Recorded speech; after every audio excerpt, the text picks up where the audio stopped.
In this second exercise, we're going to take a list of words and turn them into an acronym. So we're going to call this chap12ex2.py. So for example, in my humble opinion becomes IMHO. So to do that, we're going to use the map higher order function along with a very simple function we're going to define first, which simply returns the first letter of a word. All right, so let's give it a shot. We'll start off with our list. So here's our list of words in my humble opinion. Then we'll create a variable acro, and we simply create a list from the map of first to words. And then we'll print acro. Looks simple enough. Then when we run the program, you see we get still a list.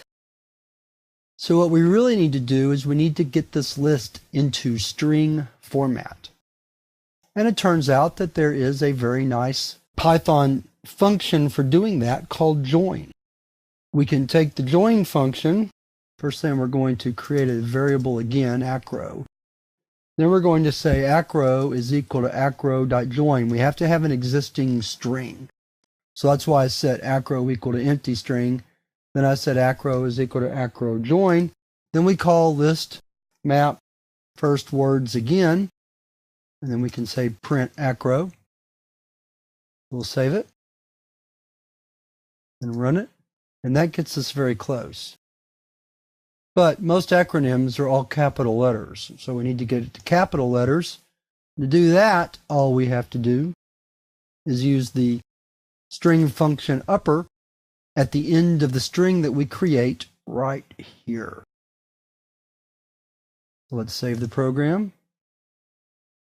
Let's clear the screen, run it again, and there's our acronym. So now what we probably want to do is take that and turn it into a function. So how do we do that? Well, we simply take the code that we've written down here, and so we'll say acro is equal to empty string.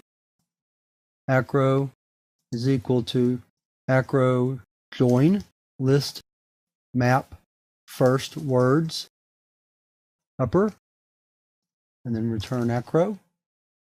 And then we can comment out all this other code and then say acro is equal to acronym words and then print acro. And we should be good to go. Let's clear the screen. And there we go. So to create a function to make an acronym out of words, the first thing we do is create a very simple helper function first, which we use in our map function. Then we add it into our map function right here and make a list out of that, and then join it so that each element is melded into one string, which is right here. And then the last step is to make it all uppercase.